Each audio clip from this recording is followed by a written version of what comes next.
haven't seen a lot of people do a weekly reading wrap up on YouTube, so I thought I would bring it from TikTok to here. I've already read 3 books this year, so let's get into it. So the very first book I finished, like on the very first day of January, is Barbarian's Prize by Ruby Dixon. I loved this book. I cannot explain to you how much I loved it. The first one is amazing and the ones in between are okay. This definitely rivals the first one and probably one of my favorite in the series. I also finished an audiobook with my spouse, Small Things Like These by Claire Keegan. It's a cute, definitely Christmas themed book. I think it is only like 78 pages, but this was good. Definitely not something that you'll want to pick up at the beginning of the year, but if you want to wait until the holidays next year, that will be good. And I also finished on audio The Handmaid's Tale by Margaret Atwood. I usually pick up an audiobook one time during the month so that I can listen to it as I'm doing chores, as I'm doing crafts, things like that. And it usually takes me about a month to finish it. So I did this with The Handmaid's Tale and this is incredible. I know that there are some criticisms with The Handmaid's Tale as it's only really detailing the white American perspective, but I did really enjoy it. So those are the 3 books that I finished so far this year, but let's get into what I'm reading currently. I'm reading My Tender Matador by Pedro Lemebel. I'm doing this with a book club I joined on TikTok.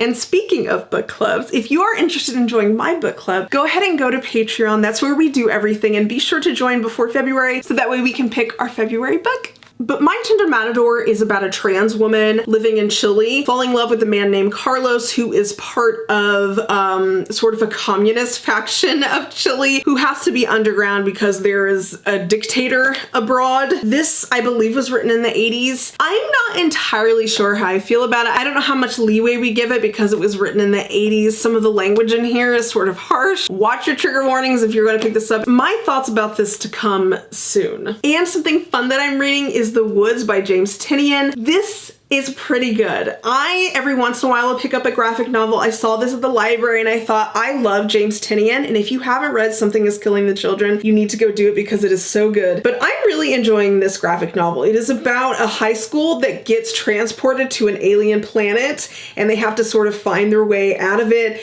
It's incredibly violent.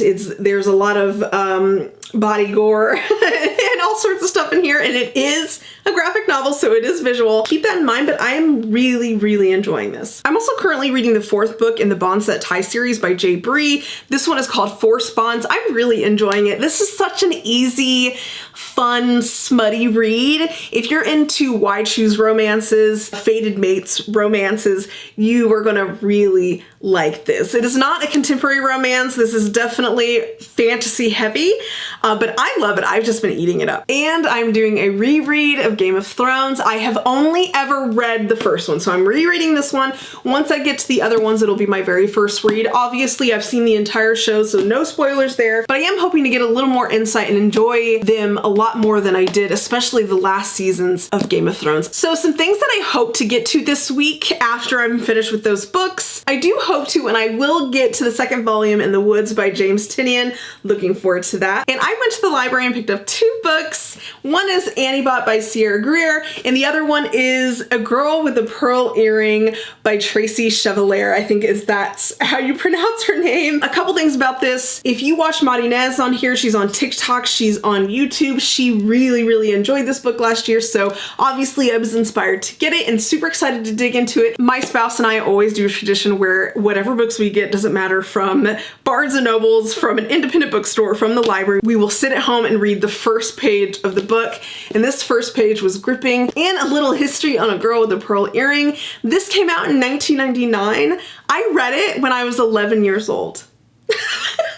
I think this is way above what I should have been reading, but let me tell you, every summer I would go to the library and the very first place I would go is the adult section, and this was standing there. And I don't know if you've seen the original copy of this or the original print of this. I will show you.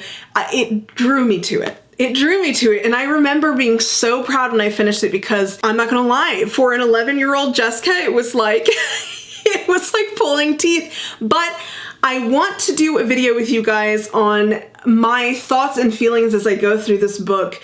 Reading it a second time, obviously, as very much an adult. So stay tuned if you're interested in this, and I'm very excited to read this. After reading the first page, I am here for it. So guys, that is my weekly reading update. Let me know if this is something that you would like to see every week. It is definitely a super easy video to shoot, so just let me know. Maybe not every week, because not every week I'm gonna be able to bat 3 books in a week, but we'll see. I hope you guys have a good rest of your day. I'll talk to you later. Bye.